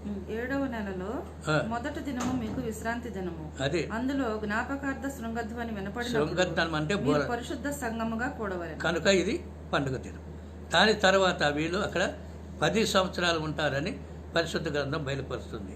ఎలాగనగా ఏతనేం 1వ తారీఖు నుంచి ఎటోనమెంట్ డే 10వ తారీఖు వస్తుంది. దశమి, విజయదశమి అంటారు దాన్ని. ఈ 7వ నెల 10వ దినమున పాపము నిమిత్తమైన ఇక్కడ పాపము నిమిత్తం ప్రాయశ్చిత్త దినం అన్నారు. ఇక్కడ పాపము నిమిత్తం ప్రాయశ్చిత్త దినము కాదని, అది ఎటోన్మెంట్ డే, పరమ తండ్రిని కలుసుకునేటువంటి దినం అది. అందులో మీరు పరిశుద్ధ సంఘంగా కూడా. ఇక్కడ ఏం జరుగుతుందంటే ఈ యొక్క 10 సంవత్సరాల తర్వాత, అంటే 10 దినాలంటే 10 సంవత్సరాలు. ఇక్కడ 7 సంవత్సరాలు అంటారు, కానీ అది అబద్ధం, కరెక్ట్ కాదు. 10 సంవత్సరాల తర్వాత వీరు మూడవ ఆకాశ మండలంలో ఉన్నటువంటి పరమ తండ్రి దగ్గరికి వెళ్ళి అక్కడ కలుసుకుంటారు. ఈయన 3వ ఆకాశంలో ఎలా ఉన్నాడు అంటే, మనకి అపోస్తలుడు పౌలు మరి కొరింథీయులకు రాసిన పత్రిక 2వ పత్రిక 12వ అధ్యాయం మొదట్లో ఎవరు రాస్తాడు? ఆయన మధ్యాకాశ మండలానికి వెళ్ళి ఆ విసంపచక్రములు కానీ మాటలు విన్నారు, అది పరదైసు అని చెప్పాడు. వీరు పరదైసులకు చేరిపోతారు. అక్కడ పరమ తండ్రిని కలుసుకుంటారు. అది 14వ తేదీ వరకు వాళ్ళు అక్కడ ఉంటారు అని. అంటే ఏతనే మాసం 14వ తేదీ. 15వ తేదీన ప్రభు అయిన యేసుక్రీస్తు తెల్లని గుర్రంలో ఎక్కి ఒలీవ కొండ మీద అడుగు పెడతాడు. ఆయనతో పాటు తెల్లని గుర్రములెక్కి పరిశుద్ధులు అందరూ వస్తారు అని చెప్పి రాయబడి ఉంది. ఇది 7వ నెల 15వ దినము డేట్ ఇచ్చారు. 15వ దినం మొదలుకొని 7 దినముల వరకు యెహోవాకు పర్ణశాల. అది మొదటి దినమున ఆయన అక్కడ ల్యాండ్ అవుతాడు. వాటిలో మొదటి దినమున మీరు పరిశుద్ధ సంఘంగా కూడవాలి. ఆయన మొదటి దినాన్ని అక్కడ ల్యాండ్ అవుతాడు. ఆ ల్యాండ్ అయ్యేది ఎప్పుడు ల్యాండ్ అవుతాడు? జకర్యా రాసిన గ్రంథం 14వ అధ్యాయం 7వ వచనం 14వ వచనంలో రాశాడు.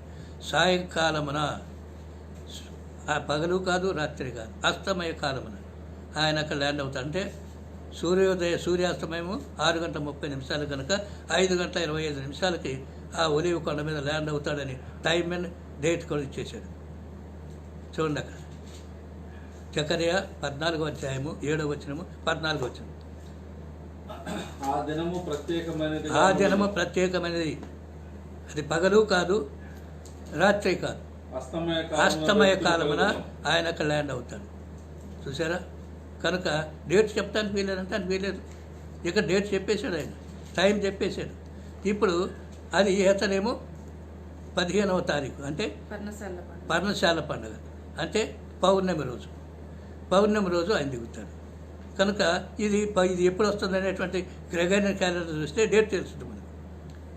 కనుక ఆ గ్రెగోరియన్ క్యాలెండర్ దీన్ని కంపేర్ చేసుకున్నప్పుడు ఆయన ఇచ్చినటువంటి డేటు టైము మనకు తెలుస్తుంది. తర్వాత ఇది అయిపోయిన తర్వాత ఆయన 7 సంవత్సరాలు 7 దినాలంటే 1000 సంవత్సరాలకి సాదృశ్యమే. ఈ 1000 సంవత్సరాల పరిపాలన జరుగుతుంది. ఈ 1000 సంవత్సరాల పరిపాలన ఏం జరుగుతుంది? మత్తయి సువార్త 24వ అధ్యాయము 14వ వచనం. మొదటి రాకడ జరిగింది కాబట్టి రెండవ రాకడ చెప్పండి అక్కడ. మత్తయి సువార్త 24వ అధ్యాయము 14వ వచనం.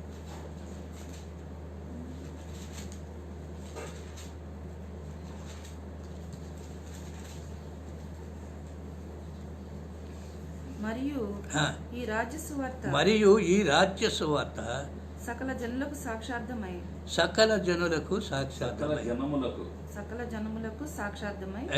లోకమందంతటను ప్రకటింపబడును. ఆగండి. ఇప్పుడు సకల జనులకు సాక్షార్థమంతగా లోకమంతటా ప్రకటించబడుతుందా? సాతాను ఏం చేస్తుంది? దేవుని రాజ్య సువార్త ప్రకటించబడకుండా అర్థం చేసుకొస్తుంది. 6000 సంవత్సరాలు ఈ అర్థం చేసుకొస్తుంది. మరి ఎప్పుడు ఇది సకల జనులకు ప్రకటించబడేది?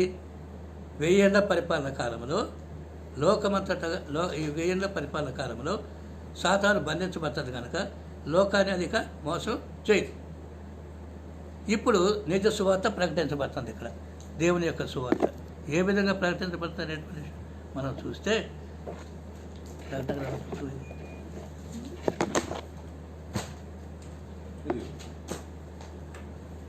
ఇక్కడ మనం నిన్న చూసాం దాన్ని. యెషయా రాసిన గ్రంథము 56వ అధ్యాయంలో 25వ వచనం నుండి యెషయా రాసిన గ్రంథము 66వ అధ్యాయంలో కూడా సంపూర్తిగా ఏం జరుగుతుంది 1000 ఏళ్ల పరిపాలన కాలంలో. అక్కడ 1000 ఏళ్ల పరిపాలన కాలంలో పాపాత్ముడైన వాడు సహితము 100 సంవత్సరాలు బ్రతుకుతాడు అని వ్రాయబడి ఉంది. అంటే ఏంటి? ఇప్పుడు అనేక మంది ఈ లోకములో ప్రభువైన యేసుక్రీస్తుని ఎరగరు. అనేక మంది దేవుని ఆజ్ఞలు ఎరగరు. కనుక ఈ ఎరగనటువంటి వారందరూ కూడా వీళ్ళు పాపాత్మని కిందకి వస్తున్నారు కదా. ఈ పాపాత్మను కూడా ఎంత సంవత్సరాలు బ్రతుకుతారు అంటున్నాడు అక్కడ? 100 సంవత్సరాలు బ్రతుకుతారు. బాలుడు కూడా 100 సంవత్సరాలు బ్రతుకుతారు. అంటే 10 తరాలు 1000 ఏళ్ల పరిపాలన కాలంలో ఉంటారు. ఈ 10 తరాలు కూడా దేవుని రాజ్య సువార్త వాళ్ళకి ప్రకటించబడాలి. కనుక ఎవరు ప్రకటిస్తారు అనేటువంటి విషయం మనం చూసినప్పుడు జాగ్రత్తగా మనం పరిశీలన చేస్తే ఆ విషయాల గురించి మరి హబక్కూకు గ్రంథంలో రాయబడి చూడండి.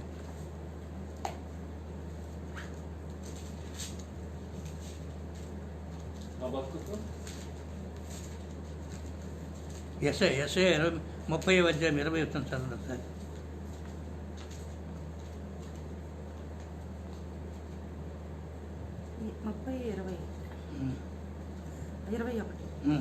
2 వచనాలు. ప్రభువు నీకు క్లేశాల పానములనిచ్చును, ఇక మీదట నీ బోధకులు దాగి ఉన్నారు. నీవు కన్నులారా నీ బోధకులను చూచెదవు. కన్నులారా నీ బోధకులను చూసి. ఎవరా బోధకులు? పరిశుద్ధులు.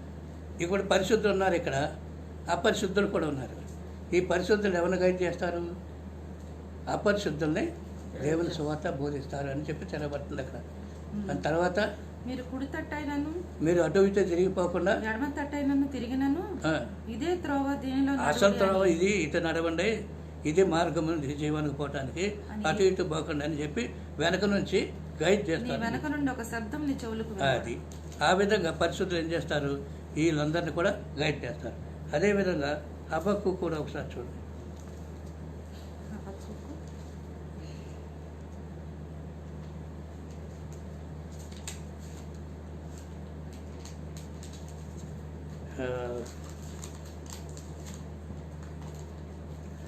మేక చూడండి, మేక 4వ అధ్యాయం 2వ వచనం. మేక 4:2. కాబట్టి ఆ కాలమున అన్యజనులు అనేకులు వచ్చి సియోనులో నుండి ధర్మశాస్త్రం, యెరూషలేములో నుండి యెహోవా వాక్కును యెరూషలేములో యెహోవా వాక్కు వస్తుంది. యాకోబు దేవుని మందిరమునకు, యెహోవా పర్వతమునకు మనం వెళుదాము రండి అని చెప్పి బయలుదేరారు. ఆయన తన మార్గముల విషయమై మనకు బోధించును, మనం ఆయన త్రోవల్లో నడుచుకుందామని చెప్పుకుందరు.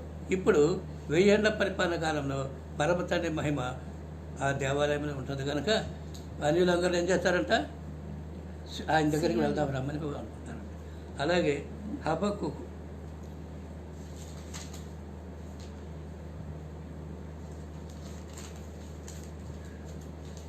హబక్కుకు 2:14.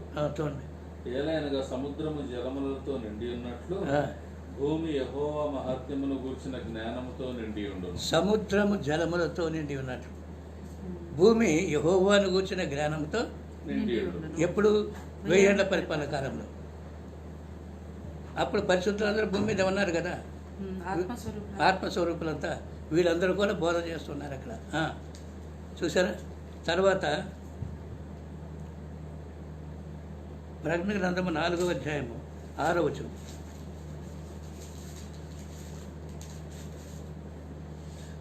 మరియు ఆ సింహాసనము ఎదుట స్ఫటికమును పోలిన గాజు వంటి సముద్రం ఉన్నట్టుండెను.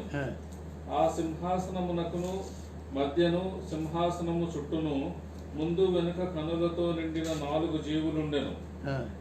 మొదటి జీవి సింహం వంటిది, రెండవ జీవి దూడ వంటిది, మూడవ జీవి మనుషుని ముఖము వంటి ముఖము గలది, 4వ జీవి ఎగురుచున్న పక్షిరాజు వంటిది. ఈ 4 జీవులలో ప్రతి జీవికి 6 రెక్కలుండెను. అవి చుట్టూను రెక్కల లోపటను కనులతో నిండి ఉన్నవి. అవి భూత వర్తమాన భవిష్యత్ కాలములలో ఉండు సర్వాధికారియు దేవుడునగు ప్రభువు పరిశుద్ధుడు పరిశుద్ధుడు పరిశుద్ధుడు అని మానక రాత్రింబగళ్ళు చెప్పుచుండును. ఆ సింహాసనం నందు ఆసీనుడై ఉండి యుగ యుగములు జీవించుచున్న వారికి మహిమయు ఘనతయు కృతజ్ఞతాస్తుతులను కలుగునుగాకని ఆ జీవులు కీర్తించుచుండగా, ఆ 24 పెద్దలు సింహాసనమందు ఆసీనుడైండు వాని ఎదుట సాగిలపడి యుగ యుగములు జీవించుచున్న వానికి నమస్కారము చేయుచు, ప్రభువా మా దేవా, నీవు సమస్తమును సృష్టించితివి, నీ చిత్తమును బట్టి అవి ఉండెను, దానిని బట్టియే సృష్టింపబడెను గనుక నీవే మహిమ ఘనత ప్రభావమును పొందనర్హుడు అని చెప్పుచు తమ కిరీటములను ఆ సింహాసనం ఎదుట వేసిరి. ఎవరు వీరు? 24 పెద్దలు. ఈ 24 పెద్దలు ఎవరు? వీళ్ళు లేవీయ గోత్రకర్తలు. దావీదు మహారాజు 24 తరగతులుగా వాళ్ళు విభజించారు.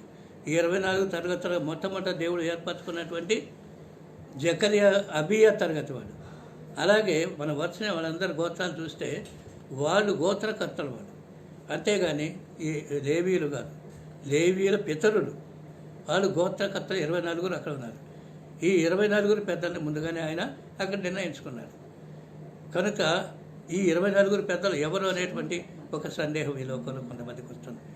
ఈ 24 పెద్దలు దేవుడు మొట్టమొదటిగా నియమించినటువంటి యాజక శ్రేష్ఠులు వీళ్ళే ఆ 24 పెద్దలు. కనుక ఇక్కడ ఒక దూత వర్తమానం అందిస్తుందని రాయబడి ఉంది. ఈ దూత చెప్పేటువంటి వర్తమానం ఎప్పుడు 1000 ఏళ్ల పరిపాలన కాలంలో జరుగుతుంది. కనుక 1000 ఏళ్ల పరిపాలన కాలంలో జరిగేటువంటి ఈ యొక్క మత్తయి సువార్త 24వ అధ్యాయము 14వ వచనంలో చెప్పబడినటువంటి ఈ రాజ్య సువార్త సకల జనులకు ఇది తర్వాత అప్పుడు అంతం వస్తుంది. ఎప్పుడు ఇది అయిపోయిన తర్వాత 1000 ఏళ్ల పరిపాలన అయిపోయిన తర్వాత యెహోషాపాతు లోయలో పరమ యేసుక్రీస్తు సింహాసనం వేసుకొచ్చి జడ్జిమెంట్ అయిపోయిన తర్వాత వీళ్ళు పైకి వెళ్ళిపోయిన తర్వాత మరి పేతురు గ్రంథం 3:20-22 రాయబడింది. ఈ పంచభూతముల మహావినయంతో అది అంతం. ఈ అంత సువార్త అయిపోయిన తర్వాత అంతం వస్తుందని చెప్పి రాశారు. సువార్త ఎవరికి జరగాల? 1000 ఏళ్ల పరిపాలన ఉన్నటువంటి ఈ 10 మంది 10 వంశాలకు. ఆ తర్వాత అన్యులు, కొంతమంది అన్యులు బయటకు వస్తారు. ఈ అన్యులకు అప్పుడు సువార్త అందలేదు. ఇప్పుడు ఈ సువార్త వారికి కూడా అందబడుతుంది. అప్పుడు రెండో పునరుత్థానానికి వచ్చినటువంటి ఈ అన్యులు ఈ సువార్త వింటారు. అలాగే ఇప్పుడు సొదొమ గొమొర్రా వాళ్ళు యెరూషలేముని ఎప్పుడైతే క్షమించాడో నేరస్థాపన చేస్తాడు. అయ్యా మీరు మాకు ఎవరికి టైం ఇవ్వలేదు, నువ్వు బాంబు వేసి మమ్మల్ని మార్చేసావు, యెరూషలేము నువ్వు క్షమించినట్లయితే మా సంగతి ఏంటి? అప్పుడు దేవుడు వారికి కూడా సువార్త అంగీకరించబడిందని రాయబడింది. కనుక ఈ విధంగా ఈ రాజ్య సువార్త సకల జనులకు 1000 ఏళ్ల పరిపాలనలో సంపూర్తి అవుతుంది.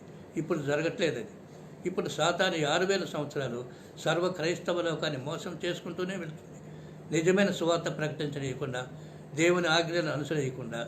నేను ఒక మహానుభక్తుడు ఒక పుస్తకం రాశాడు, ది ట్రూ లిబర్టీ అనేది. దాంతో దేవుని ఆజ్ఞలతో మనకు పని లేదు, అనుసరించాల్సిన అవసరం లేదని రాశాడు. కనుక ఈ విధంగా రాయటం వలన ఆ సంఘం అంతా వక్ర మార్గంలోకి వెళ్ళిపోయింది.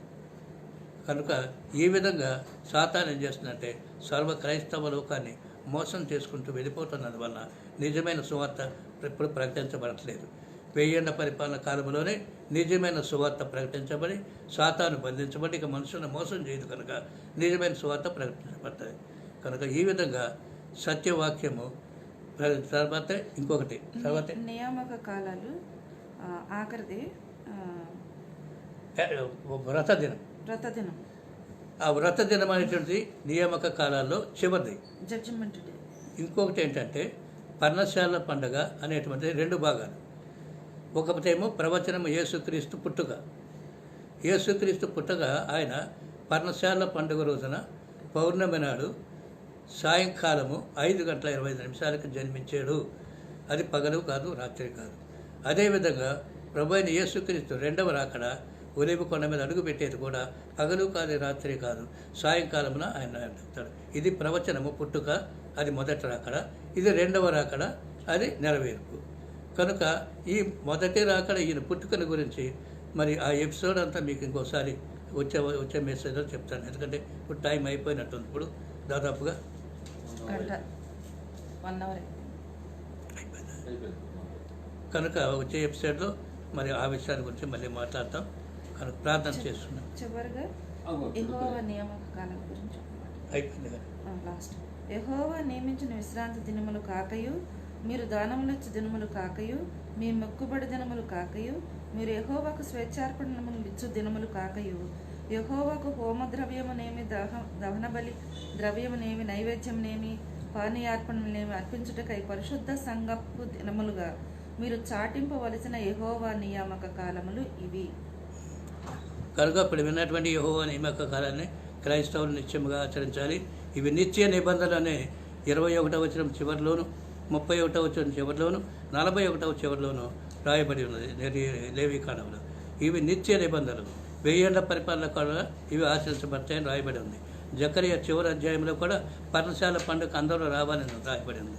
కనుక ఈ విధంగా 1000 ఏళ్ల పరిపాలనలో ఇవన్నీ ఆచరించవలసి ఉన్నాయి. కనుక ఇప్పుడు మనం వాటిని ఛాయారూపంగా మనం ఆచరిస్తున్నామని అపోస్తలుడు పౌలు కొలస్సీ 2:26లో 60వ సంవత్సరంలో రాశాడు. కనుక మనం దాటిని ఆచరించాలి. అపోస్తలుడు పౌలు, పరిశుద్ధులు వీళ్ళందరూ ఆచరించారు ఈ క్రమాలు. కనుక మనము కూడా వీటిని ఆచరించబద్ధమైన ప్రార్థన చేసుకుంటాం. పరిశుద్ధుడైన తండ్రి, సర్వోన్నతుడైన దేవ, ఈ సబ్బాత్ దినమందు మొదటి భాగం కూటమిలో మీరు మాతో ఉండి మీ యొక్క ప్రశస్తమైనటువంటి మీరైనటువంటి విషయాన్ని మీరు మాకు తెలియపరిచిన దాన్ని బట్టి మీకు మనం చెల్లిస్తున్నాను. ఈ రీతిగా ప్రభువా, ఈ లోకంలో అనేకమైనటువంటి క్రైస్తవ సంఘాలు ఈ 6000 సంవత్సరాల సాతాను యొక్క మోసంలో పడిపోతే మిత్తాడుతూ ఉండగా సత్యమును ఎరుగునటువంటి వారయ్యండి ప్రభా. మరి సాతాను ప్రవేశపెట్టిన కాన్స్టంటైన్ చక్రవర్తి కాలంలో నుండి పోపులు వారు చేసినటువంటి పాప భూయిష్టమైనటువంటి అపవిత్రమైనటువంటి బైబిల్ ఆధారము లేనటువంటి పండుగలు ఆచారాలన్నింటినీ సాతాను ప్రవేశపెట్టి క్రైస్తవ లోకాన్ని మోసం చేస్తుంది కనుక నాయన, ఈ మోసాన్ని గ్రహించినటువంటి వారై దురద చెవులు కాకుండా వారికి అనుకూలమైనటువంటి బోధకుల దగ్గరికి వెళ్లకుండా సత్యమును చెప్పేటువంటి బోధకులతో చేరి సత్యంగాను అనేకము సాతాను యొక్క సేవకుల చేత నడిపించబడుతున్నామని కొరింథీయులకు రాసిన 2వ పత్రిక 11వ అధ్యాయం 12, 13, 14 వచనాల్లో సాతాను తాను అనుకూలమైనటువంటి బోధకులను ఏర్పాటు చేసుకొని నీతి పరిచారకుల వేషము ధరించి యేసుక్రీస్తు బోధకుల వలె ఈ లోకంలోనికి పంపి దానికి అనుకూలమైనటువంటి సంఘాలను కొన్ని వేల సంఘాలు ఈ లోకంలో ఏర్పరిచి మనుష్యుల పేర్ల మీద, సంస్థల పేర్ల మీద, ఇతర శిష్టమైనటువంటి పేర్ల మీద నడిపిస్తుండగా తండ్రి, అవి దేవుని సంఘములు కాదనేటువంటిది ఇక్కడ బయలుపరుచుకున్నది. అదే రీతిగా దేవుని సంఘము ఏ విధంగా నిత్య జీవనకు చేరుతుందో కూడా అది 3వ అధ్యాయం ప్రకటన గ్రంథం 10వ వచనంలో రాయబడి ఉంది. ఈ విధంగా మీరు ఏర్పాటు చేయబడినటువంటి సంఘములు మీ బిడ్డల నుంచి ఇంతవరకు మమ్మల్ని కూడా సంఘంలో స్థిరపరిచిన దాన్ని బట్టి మీకు వందనం చెల్లిస్తూ ఈ వాక్యమైనటువంటి హృదయాలను ప్రభా సత్యమును గ్రహించేటువంటి జ్ఞానాన్ని దయచేయమని, ఇందులో నేను చెప్పినటువంటి వాక్యాంశాలన్నీ పరిశీలించి సత్యం ఏదో తెలుసుకొని నిత్య జీవనకు యోగ్యమైనటువంటిదిగా తమను తాము పునఃస్థాపించుకున్నామని మా ప్రభును రక్షకుడైన క్రీస్తు యేసు పుణ్యనామన ప్రార్థించి వేడుకుంటున్నాము తండ్రి. ఆమేన్.